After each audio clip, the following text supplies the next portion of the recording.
जय हिंद साथियों, स्वागत है एक बार फिर से आप सभी का शिक्षा संकल्प के इस ऑनलाइन यूट्यूब प्लेटफॉर्म पर। कैसे हैं आप सभी दोस्त? आशा करते हैं कि आप लोग बहुत ही अच्छे होंगे, स्वस्थ होंगे। साथियों, आज के इस स्पेशल क्लास में आर्ट ग्रुप यानी कला वर्ग के लिए महत्वपूर्ण सवालों को कवर करने वाले हैं आप सभी के डिमांड पर। तो आप लोग अंत तक पूरे धैर्य के साथ बने रहिएगा। यहाँ पर सेलेक्टेड क्वेश्चन से ही कवर किया गया है। आप लोग पिछले वर्ष का पेपर उठाकर देखेंगे साथियों, तो बिल्कुल इसी आधार पर सवाल पेपर में पूछे जा चुके हैं। ठीक है।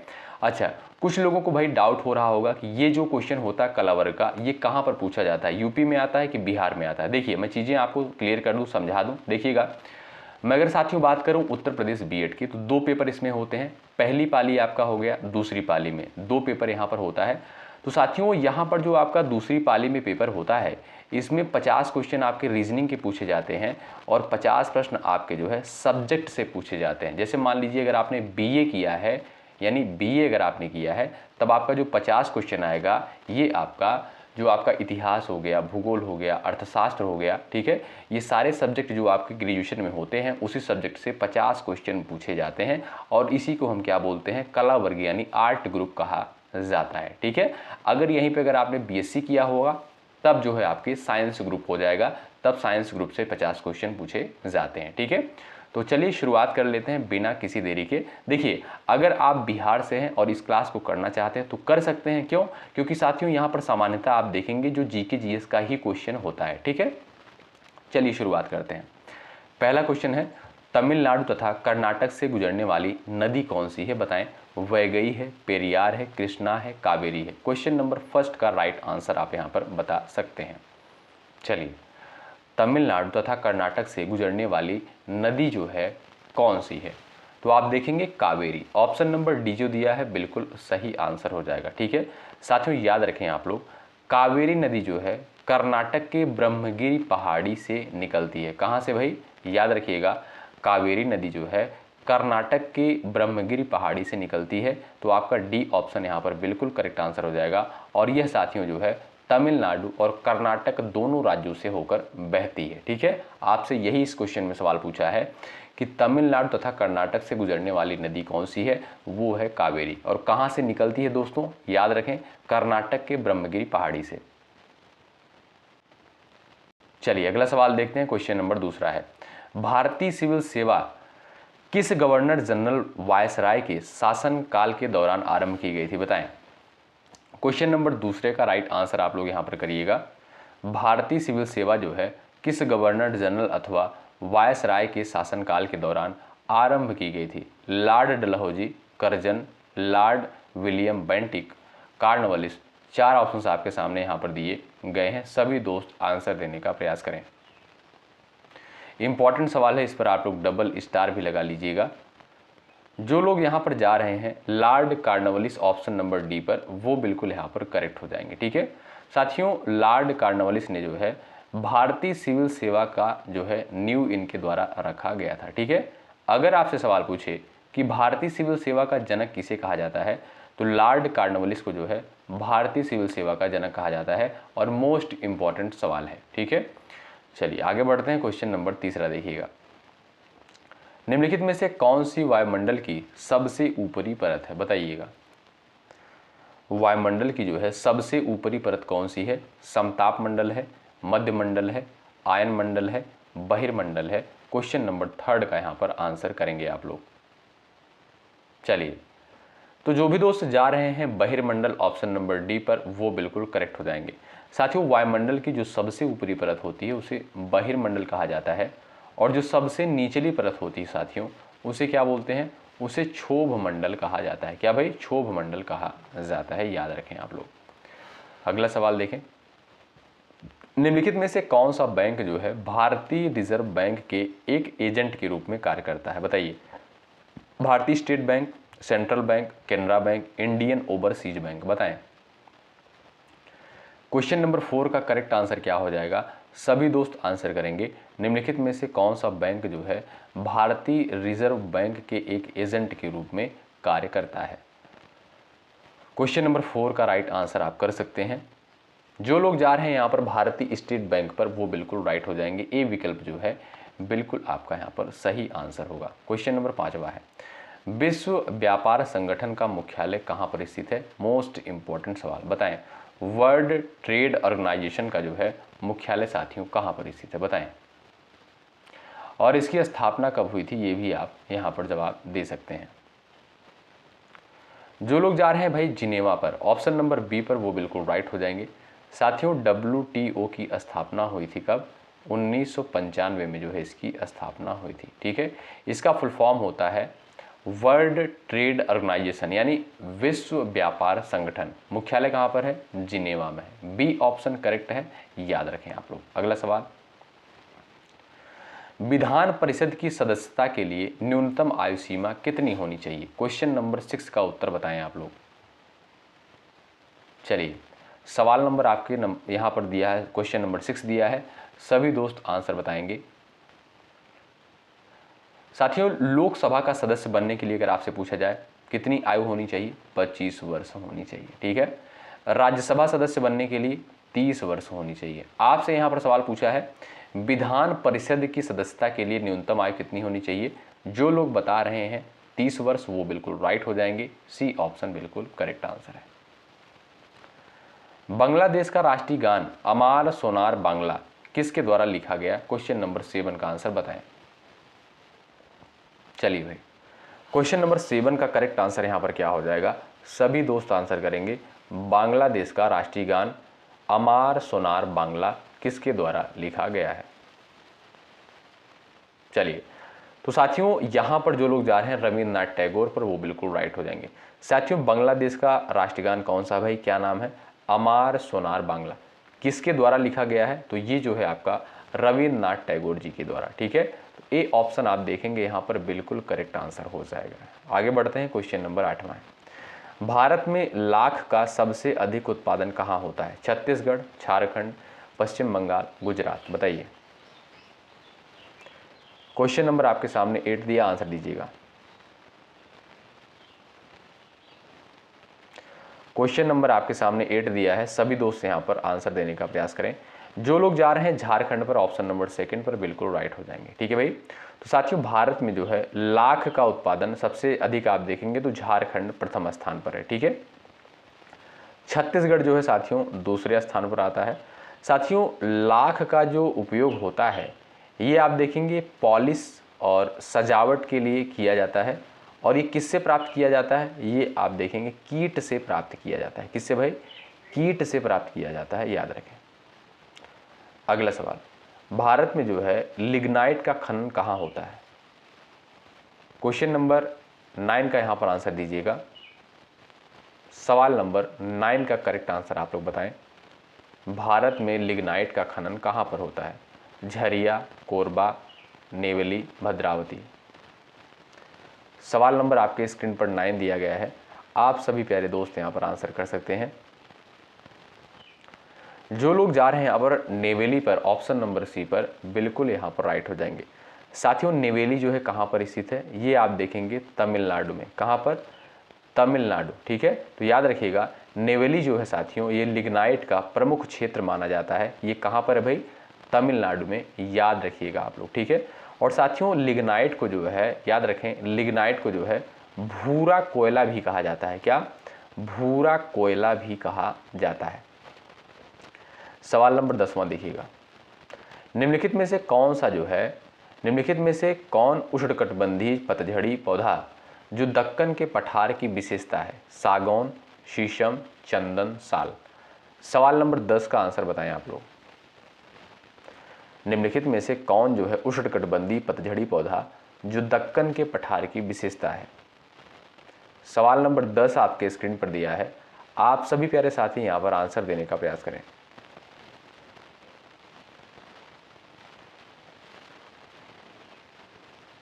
चलिएगा, यहां पर जो भी साथी जा रहे हैं सागौन पर, जो भी साथी यहां पर टिक कर रहे हैं ऑप्शन नंबर ए पर, बिल्कुल यहां पर करेक्ट हो जाएंगे। साथियों, सागौन जो है ये आपका उष्णकटिबंधीय पतझड़ी वन का जो है एक प्रमुख वृक्ष होता है। और आप देखेंगे ये जो है दक्कन के पठार में अधिक पाया जाता है। कहाँ पर? दक्कन के पठार में जो है अधिक पाया जाता है। और इसकी जो लकड़ी होती है ये बहुत मजबूत और टिकाऊ मानी जाती है। मानी क्या जाती है? होती है। ठीक है, ध्यान रखें, आपका जो ए ऑप्शन यहाँ पर दिया है बिल्कुल सही आंसर होगा, याद रखें। अगला सवाल, समुदाय के लिए क्या अनिवार्य नहीं है? धर्म, एकता, विचार, भावना, बताएं। क्वेश्चन नंबर 11 का राइट आंसर आप लोग यहाँ पर बताएं। सवाल नंबर 11 का करेक्ट आंसर क्या हो जाएगा? समुदाय के लिए क्या अनिवार्य नहीं है? धर्म, एकता, विचार, भावना। सभी साथियों का यहाँ पर आंसर आना चाहिए। सभी लोग यहाँ पर आंसर देने का प्रयास करें।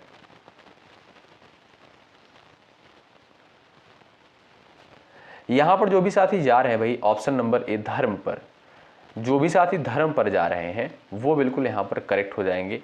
ए विकल्प जो है साथियों बिल्कुल आपका करेक्ट आंसर हो जाएगा। साथियों, समुदाय के लिए जो महत्वपूर्ण तत्व होता है, जो आवश्यक तत्व होता है, वो होता है आपका एकता, विचार, भावना। ठीक है, ध्यान रखें, यहाँ पर धर्म आवश्यक नहीं है। अगला सवाल, निम्नलिखित में से संसार का सबसे अधिक प्रचलित विवाह जो है कौन सा है?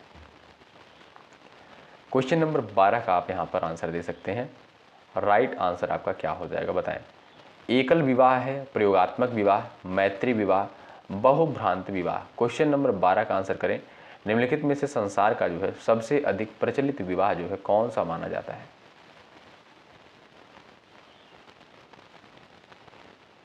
चलिएगा, यहां पर जो भी साथी जा रहे हैं भाई, जो भी साथी यहां पर जा रहे हैं ऑप्शन नंबर ए पर एकल विवाह पर, वो बिल्कुल राइट हो जाएंगे।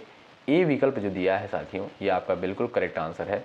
संसार का जो है सबसे अधिक प्रचलित विवाह माना जाता है एक विवाह। अगला सवाल, द्वैताद्वैत सिद्धांत के प्रवर्तक कौन है? बताइए। द्वैताद्वैत सिद्धांत के प्रवर्तक जो है किसे माना जाता है? सभी लोग यहाँ पर आंसर दीजिएगा। सभी साथियों का आंसर आना चाहिए। चलिए भाई, यहाँ पर आपका करेक्ट आंसर क्या हो जाएगा? सभी दोस्त बताएं। जो लोग जा रहे हैं माधवाचार्य ऑप्शन नंबर डी पर बिल्कुल करेक्ट हो जाएंगे। अगला सवाल, पतंजलि योग संबंधित है न्याय दर्शन से, सांख्य से, चारवाक से, वैशेषिक से। सवाल नंबर 14 दिया है, उत्तर सभी का आना चाहिए, बताएं। सवाल नंबर 14 का आंसर सभी लोग यहाँ पर करेंगे। पतंजलि योग संबंध जो है किससे? आप जानते हैं साथियों, ये जो है आप देखेंगे योग दर्शन से संबंधित है। क्या भाई? योग दर्शन से संबंधित है, याद रखिएगा आप लोग, इंपॉर्टेंट सवाल है। ठीक है भाई। साथियों, यहाँ पर जो पिछला क्वेश्चन है, क्वेश्चन नंबर 13 जो है, इसको थोड़ा सा आप लोग सही कर लीजिएगा। द्वैताद्वैत सिद्धांत का प्रवर्तक जो है किसे माना जाता है? अगर आपसे सवाल पूछा जाए तो आप बताएंगे भाई निम्बार्काचार्य। कौन भाई?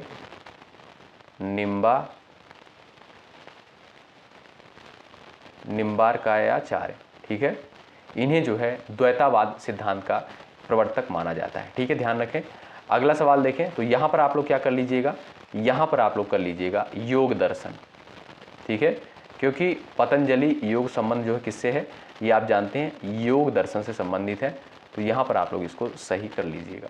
अगला सवाल देखते हैं। सवाल नंबर यहाँ पर नेक्स्ट स्क्रीन पर है। जैन धर्म का सबसे महत्वपूर्ण ग्रंथ कौन सा है? बताएं। सभी लोग आंसर दीजिएगा। जैन धर्म का सबसे महत्वपूर्ण ग्रंथ यहाँ पर कौन सा माना जाता है? त्रिपिटक है, कल्पसूत्र है, तोराह है, बाइबिल है। तो जो लोग यहाँ पर जा रहे हैं, देखिएगा, त्रिपिटक की बात करें, आप जानते हैं ये आपका बौद्ध ग्रंथ के अंतर्गत आता है। कल्पसूत्र यहाँ पर जैन धर्म के अंतर्गत आएगा। सेकंड ऑप्शन बिल्कुल राइट आंसर हो जाएगा। एक बार सभी लोग सेशन को लाइक कर दें। बहुत मेहनत के साथ इस कंटेंट को टाइप किया जाता है, तैयार किया जाता है, तब जो है आप तक प्रोवाइड किया जाता है। एक बार सभी लोग सेशन को लाइक कर दें। यदि आप चैनल पर नए हैं, सब्सक्राइब जरूर कर लीजिएगा, इससे हमारा भी साथियों मनोबल बढ़ता है। अगला सवाल, प्रयोगात्मक मनोविज्ञान सर्वप्रथम कहाँ आरंभ हुआ था? बताएं। प्रयोगात्मक मनोविज्ञान सर्वप्रथम कहाँ आरंभ हुआ था? क्वेश्चन नंबर 16 स्क्रीन पर दिया है, आंसर बताएं। चलिए भाई, यहां पर आप लोग आंसर कर सकते हैं। जो लोग जा रहे हैं जर्मनी में ऑप्शन नंबर ए पर, वो यहां पर बिल्कुल करेक्ट हो जाएंगे। ठीक है, ए ऑप्शन जो आपका साथियों यहां पर दिया है बिल्कुल सही आंसर हो जाएगा। अगला सवाल, बुद्धिलब्धि का सूत्र जो है किस मनोवैज्ञानिक ने दिया था? क्वेश्चन नंबर 17 का आंसर बताएं। बुद्धिलब्धि का सूत्र जो है किस मनोवैज्ञानिक के द्वारा दिया गया?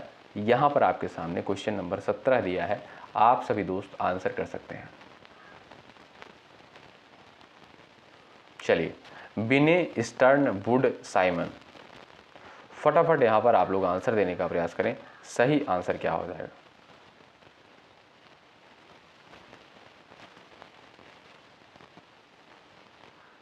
चलिए भाई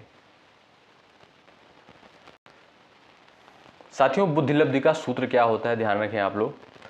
बुद्धिलब्धि का जो सूत्र होता है, ध्यान रखिएगा, IQ बराबर, ठीक है, IQ बराबर मानसिक आयु बटे वास्तविक आयु इंटू 100, ये आपका क्या होता है, बुद्धिलब्धि का जो सूत्र होता है। ठीक है, क्या, मानसिक आयु बटे वास्तविक आयु इंटू 100, ये आपका बुद्धिलब्धि का सूत्र होता है। किसके द्वारा ये फार्मूला दिया गया, स्टर्न के द्वारा। ऑप्शन नंबर जो बी दिया है ये बिल्कुल सही आंसर है।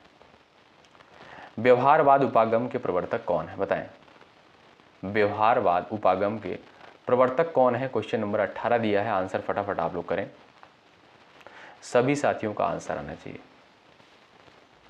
जो लोग जा रहे हैं वाटसन पर, ऑप्शन नंबर 2 पर, वो बिल्कुल करेक्ट हो जाएंगे। अगला सवाल, यूरोप के जो है उच्चतम पर्वत शिखरों में से एक माउंट एल्ब्रस कहां पर स्थित है। सवाल नंबर 19 का आप यहां पर आंसर कर सकते हैं, राइट आंसर बता सकते हैं। माउंट एल्ब्रस जो है ये आपका साथियों कहां पर स्थित है, सभी साथी यहां पर आंसर देने का प्रयास करें, बताएं। चलिए भाई,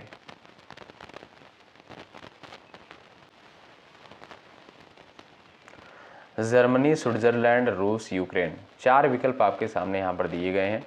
तो जो भी दोस्त यहाँ पर जा रहे हैं रूस पर, ऑप्शन नंबर सी पर बिल्कुल करेक्ट हो जाएंगे। ठीक है भाई, तो यूरोप के उच्चतम पर्वत शिखरों में से जो है एक माउंट एल्ब्रस जो है कहाँ पर स्थित है साथियों, ये आप देखेंगे रूस में स्थित है। ऑप्शन नंबर सी आपका बिल्कुल राइट आंसर है। अगला सवाल, भारतीय संविधान का निम्नलिखित में से कौन सा अनुच्छेद विधिक समता यानी कानून के सामने समानता से संबंधित है।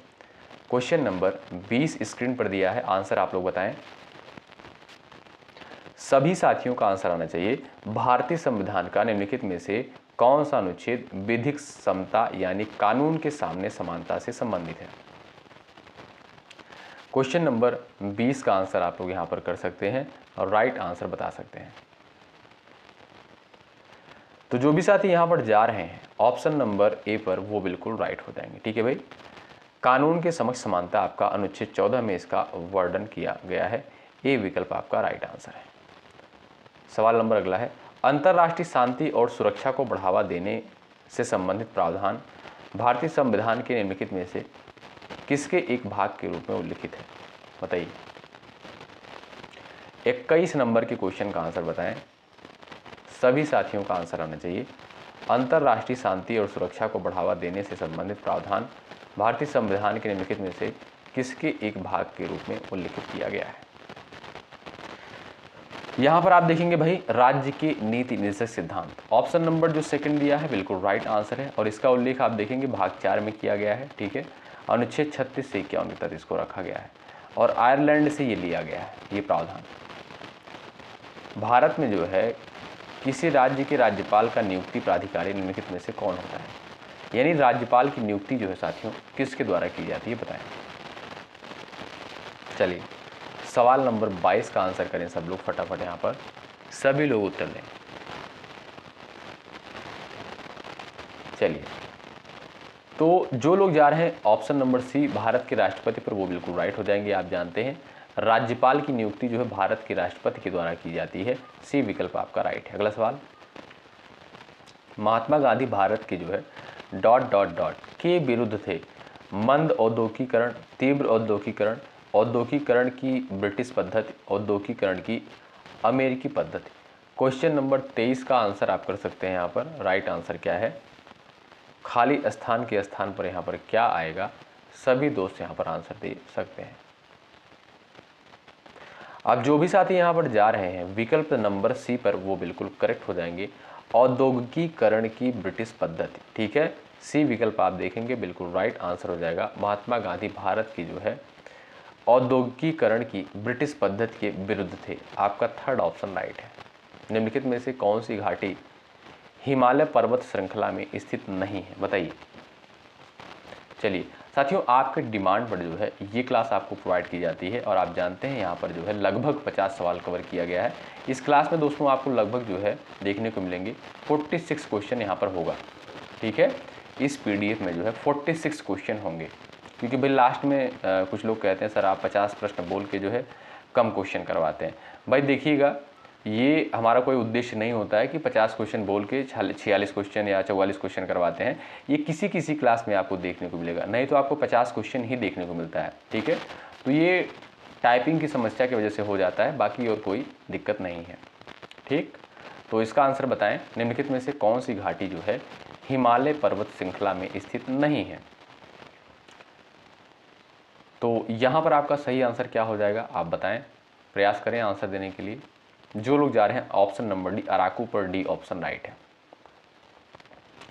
स्वतंत्र भारत में किसी राज्य की प्रथम महिला राज्यपाल कौन थी? 25 का आंसर बताएं। चलिएगा, स्वतंत्र भारत में किसी राज्य की प्रथम महिला राज्यपाल कौन थी और किस राज्य की राज्यपाल थी, ये भी आप आंसर कर सकते हैं। तो जो लोग जा रहे हैं भाई ऑप्शन नंबर डी पर, सरोजनी नायडू पर, बिल्कुल वो करेक्ट हो जाएंगे। ठीक है, किस राज्य की राज्यपाल बनी थी साथियों? उत्तर प्रदेश की। ठीक है, और इन्हें जो भारत कोकिला भी कहा जाता है। क्या भाई, भारत कोकिला किसे कहा जाता है? सरोजनी नायडू।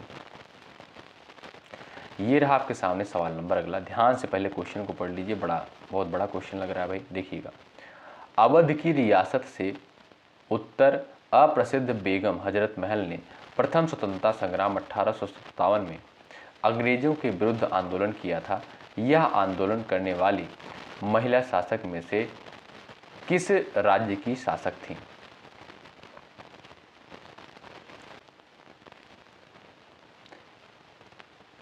यहां पर साथियों देखिएगा, पूछा है कि किस राज्य की शासक थी और यहां पर उनका नाम दे दिया गया है। हालांकि आप देखेंगे ऑप्शन जो इनकरेक्ट है, ऑप्शन में होना चाहिए भाई अवध।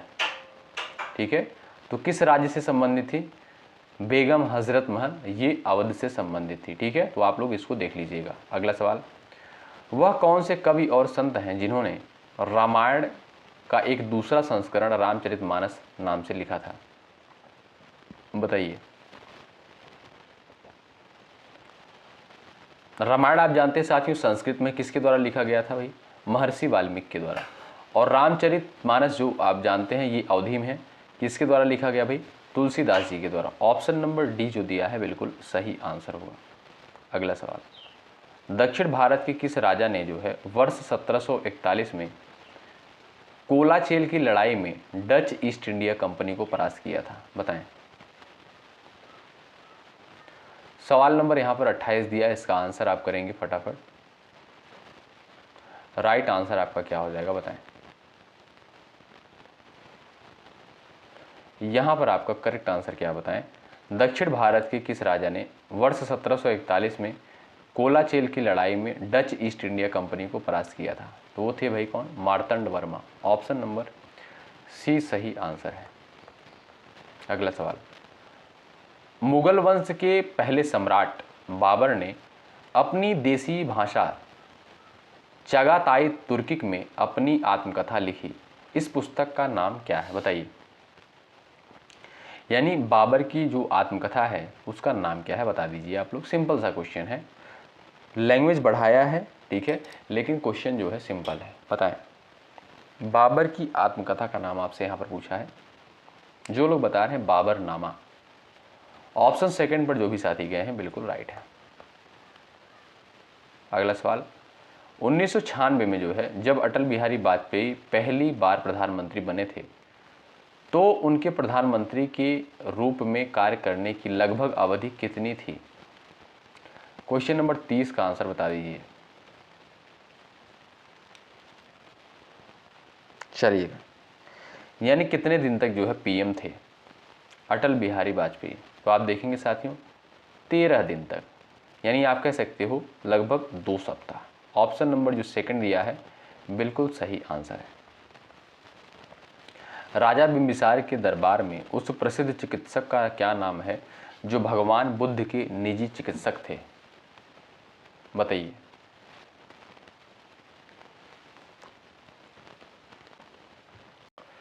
क्वेश्चन नंबर 31 का आंसर कर दीजिएगा आप लोग।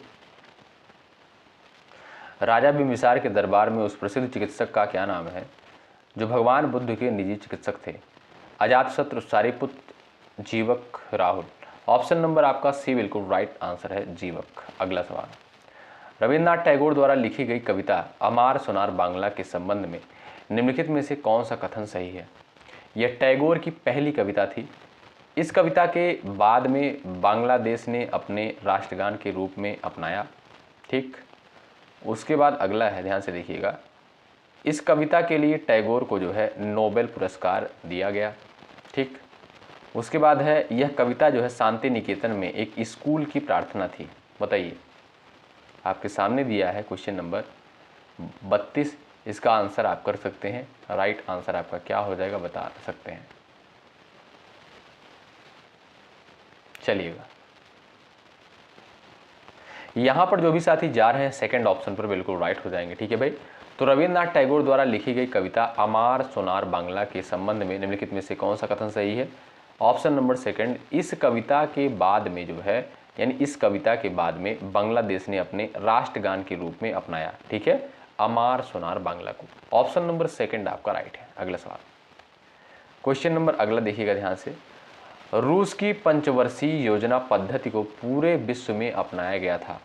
ठीक है, यानी अगर आपसे सवाल पूछे कि पंचवर्षीय योजना की अवधारणा कहाँ से ली गई है, तो रूस के संविधान से ली गई है। ठीक है, तो यहाँ पर आपसे सवाल करता है उस रूसी नेता का क्या नाम है जिसने पहली बार रूस में जो है पंचवर्षीय योजना के दृष्टिकोण को लागू किया था? क्वेश्चन नंबर 33 का आंसर बताएं आप लोग। 33 का करेक्ट आंसर यहाँ पर क्या हो जाएगा? सभी दोस्त यहाँ पर आंसर कर सकते हैं। चलिए भाई, यहाँ पर आपका करेक्ट आंसर क्या हो जाएगा?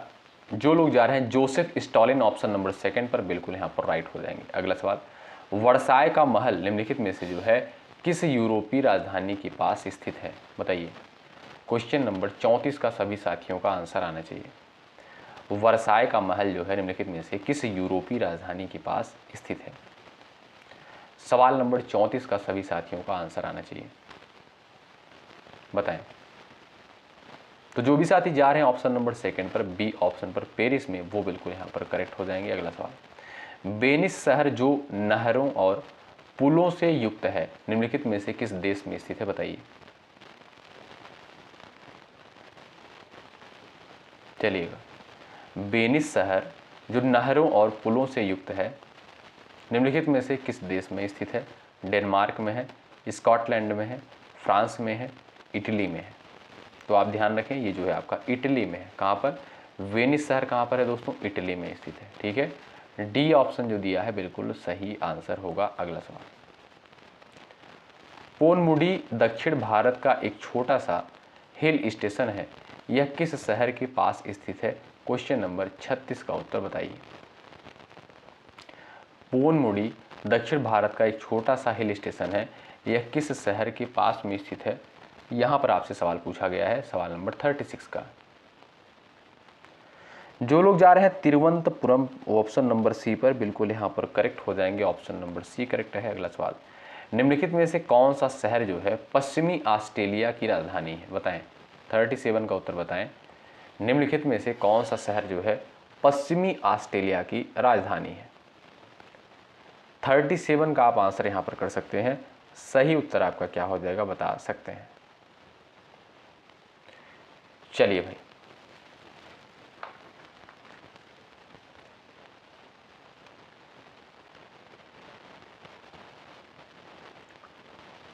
बताइएगा, सभी लोग आंसर करें। अच्छा, यहाँ पर अगर देखिएगा साथियों, अच्छा कुछ लोग ऐसे होंगे भाई घबरा जाते होंगे, उनको आंसर नहीं पता होगा, काफ़ी क्वेश्चन का परेशान होते होंगे कि ये जो बहुत टफ लेवल का क्वेश्चन है। देखिएगा, इसीलिए मैं आपसे कहता हूँ, देखिए आप किस किस सब्जेक्ट पर आपको फोकस करना है। आपको हिंदी लैंग्वेज पर अच्छे से फोकस करना है, ठीक है। और आपका जो सेकंड पर आता है वो है आपका रीजनिंग, इस पर फोकस करना है। उसके बाद जो फर्स्ट पेपर में जीके जीएस आता है इसको आपको पढ़ना है, ठीक है। ये सारी चीज़ों पर आपको अच्छे तरीके से फोकस करना है। बाकी आपका जो आर्ट ग्रुप का यानी कला वर्ग का प्रैक्टिस सेट है इसको आप देखते हुए चलिएगा। बाकी आप देखेंगे साथियों, इन सारी चीज़ों को अच्छे से करिएगा क्योंकि स्कोरिंग होता है। हिंदी के 50 सवाल आते हैं जो कि 100 नंबर के होते हैं। रीजनिंग भी आप देखिएगा, इसमें भी 50 क्वेश्चन आते हैं। हालांकि इसमें आप देखेंगे कुछ मैथ के भी क्वेश्चन पूछे जाते हैं रीजनिंग वाले खंड में, तो ये भी ओवरऑल आपके 50 क्वेश्चन होते हैं, ये भी आपके 100 नंबर के होते हैं, ठीक। और जीके जीएस आप जानते हैं जो फर्स्ट पेपर में आता है 50 क्वेश्चन आता है। तो ये जो आपका 3 जो मेजर सब्जेक्ट है इस पर आप लोग ज़्यादा फोकस करिए, ठीक। तो यहाँ पर राइट आंसर क्या हो जाएगा, तो पश्चिमी ऑस्ट्रेलिया की राजधानी क्या है, पर्थ है। ऑप्शन नंबर 2 जो दिया है बिल्कुल सही आंसर है। अगला सवाल, भारतीय संविधान के अनुच्छेद 161 के अनुसार निम्नलिखित में से किसे सजा माफ करने या सजा में हेरफेर करने की शक्ति प्राप्त है। 38 नंबर का क्वेश्चन, भारतीय संविधान के अनुच्छेद 161 के अनुसार निम्नलिखित में से किसे सजा माफ करने या सजा में हेरफेर करने की शक्ति प्राप्त है। वो हो जाएगा आपका भाई क्या, ऑप्शन नंबर आपका सी बिल्कुल राइट आंसर हो जाएगा। विभिन्न राज्यों के राज्यपालों को ऑप्शन नंबर सी बिल्कुल करेक्ट आंसर है, ठीक।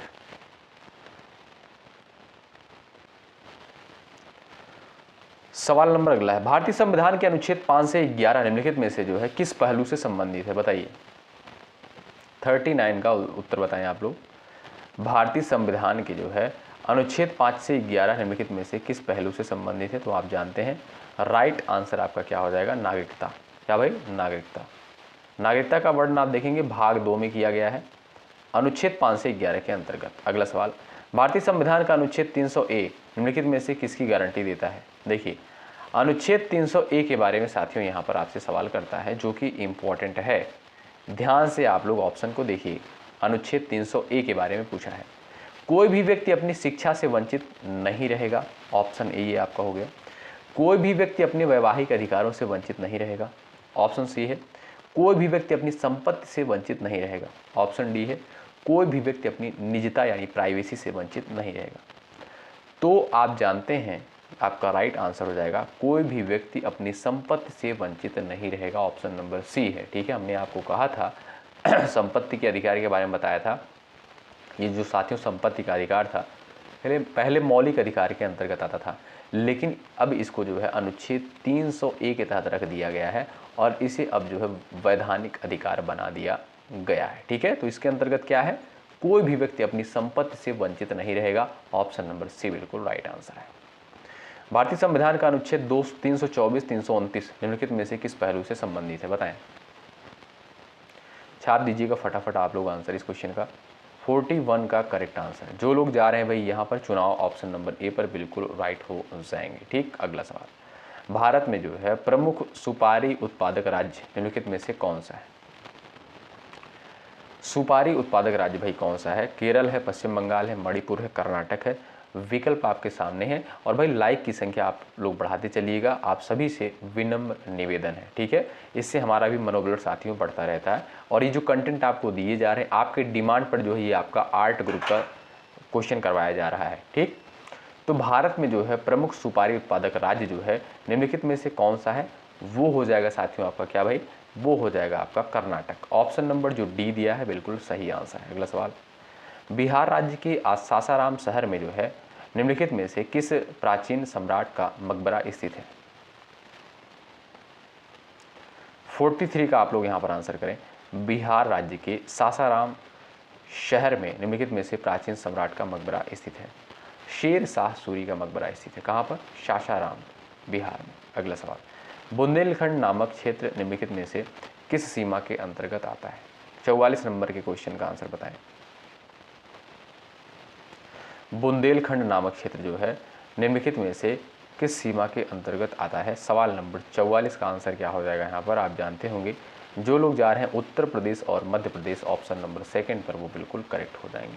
अगला सवाल, किस वर्ष ईस्ट इंडिया कंपनी ने रणजीत सिंह के साथ अमृतसर की पहली संधि पर हस्ताक्षर किया था। चलिए 1800, 1805, 1806, 1809। सही आंसर क्या है भाई, 1809 में। याद रखें आपका राइट आंसर हो जाएगा डी, ऑप्शन बिल्कुल करेक्ट है। अमृतसर की संधि कब हुई? 1809 में। और ये साथियों लास्ट क्वेश्चन है, 1828 में ब्रह्म समाज की स्थापना निम्नलिखित में से किसके द्वारा की गई थी? इस क्वेश्चन का आंसर आप करेंगे। देखते हैं ऐसे कितने साथी हैं जिनका आंसर जो है बिल्कुल यहाँ पर सही आता है। ज़रूर से ज़रूर आप लोग आंसर करिएगा। जो लोग चैनल पर नहीं जुड़े हैं जुड़ जाइएगा, और जो भी साथी अभी तक जो है टेलीग्राम चैनल से नहीं जुड़े हैं, डिस्क्रिप्शन बॉक्स में लिंक आपको मिल जाएगा। ठीक, सब्सक्राइब कर लीजिएगा साथियों चैनल को। यहाँ पर जो है आप जानते हैं सुबह 11:30 बजे, दोपहर को 3 बजे, रात को 8:30 बजे क्लासेस देखने को मिलती हैं। आप जानते हैं बिल्कुल फ्री में कंटेंट आपको प्रोवाइड किया जा रहा है। अभी बहुत सारे कंटेंट है आपको इसी तरीके से दिए जाएंगे, प्रोवाइड किए जाएंगे। PYQ भी करवाया जाएगा, परेशान होने की आवश्यकता नहीं है। ठीक, चलिए मिलते हैं आपसे अगली क्लास में। शुक्रिया, जय हिंद, जय भारत।